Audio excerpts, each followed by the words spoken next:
প্রায় ২ বছর ধরে চলমান ইসরায়েলি আগ্রাসনে গাজা উপত্যকা এক ভয়াবহ মৃত্যুপুরীতে পরিণত হয়েছে।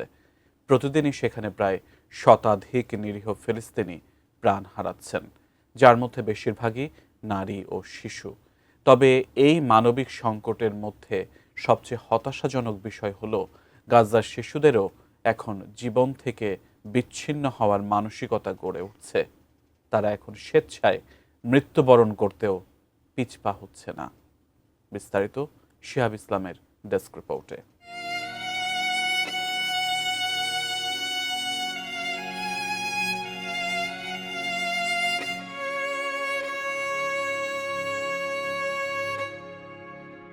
চলমান ইসরায়েলি আগ্রাসনের ফলে গাজায় এখন চরম মানবিক সংকট বিরাজ করছে।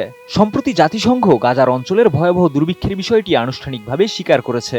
দুর্ভিক্ষের ফলে গাজার প্রায় ৫ লাখ ফিলিস্তিনি ভয়াবহ অনাহার, চরম দারিদ্র্য ও মৃত্যুর মুখোমুখি হচ্ছেন। পরিস্থিতি এতটাই বিপজ্জনক যে গাজার শিশুরা পর্যন্ত এখন মৃত্যুর দিকে এগিয়ে যেতে প্রস্তুত। সেভ দ্য চিলড্রেনের senior media manager Saima Al Obaidi জানিয়েছেন, গাজার শিশুরা তাকে বলেছে তারা চায় তাদের যেন মৃত্যু হয়, যাতে অন্তত স্বর্গে গিয়ে কিছু খেতে পারে। সাইমা জানান, গত ২ মার্চ রমজান মাসে তিনি গাজায় ছিলেন। সে সময় ত্রাণ প্রবাহ হঠাৎ বন্ধ হয়ে যাওয়ার পর মানুষ জীবন ধারণের জন্য ঘাস ও গাছের পাতা খেতে বাধ্য হয়েছিল। এমনকি গাজার শিশুরা আর্তনাদ করে বলেছিল, মৃত্যু হলে অন্তত জান্নাতে খাবার পাওয়া যাবে।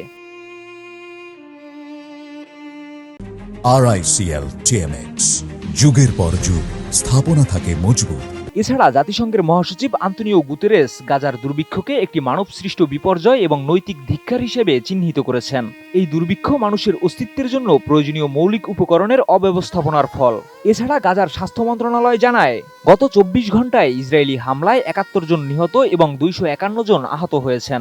এর মধ্যে গাজা সিটিতেই ৩৭ জন নিহত হয়েছেন। জাতিসংঘের ফিলিস্তিনি বিষয়ক সংস্থা UNRW এর প্রধান ফিলিপ লাজারিনি বলেন, গাজার মানুষের জন্য এখন রাজনৈতিক সদিচ্ছা দেখানোর সময় এসেছে। তিনি আরও জানান, যে অজুহাত দিয়ে এই সংকটকে চলতে দেওয়া হয়েছে তা আর চলতে পারে না। এছাড়া জাতিসংঘের ত্রাণ প্রধান টম ফ্লেচার দাবি করেন, কিছু ইসরায়েলি নেতা দুর্ভিক্ষকে যুদ্ধের অস্ত্র হিসেবে ব্যবহার করছেন। তিনি ইসরায়েলি প্রধানমন্ত্রী বেনিয়ামিন নেতানিয়াহুকে গাজার ক্রসিংগুলো খুলে দেওয়ার আহ্বান জানিয়েছেন, যেন সেখানে ত্রাণ পৌঁছাতে পারে। গাজার পরিস্থিতি এখন এমন পর্যায়ে পৌঁছেছে যে যদি তা অব্যাহত থাকে তাহলে এই অঞ্চল মানবশূন্য হয়ে পড়তে পারে। সাইমা আল ওবাইদি বলেন, অন্তত ৫ লাখ মানুষ এখন দুর্ভিক্ষের শিকার। তাদের জীবনযাপনই কঠিন হয়ে পড়েছে। এই মানবিক সংকটটি শুধু গাজার সীমান্তের মধ্যে সীমাবদ্ধ নয়, এটি পুরো আন্তর্জাতিক সমাজের জন্য একটি বড় প্রশ্ন হয়ে দাঁড়িয়েছে। মানবাধিকার সংস্থাগুলোর মতে, আন্তর্জাতিক সমাজের উচিত গাজার জনগণের জন্য দ্রুত ত্রাণ সহায়তা নিশ্চিত করা এবং যারা এই সংকটের জন্য দায়ী তাদের বিরুদ্ধে কার্যকর পদক্ষেপ গ্রহণ করা।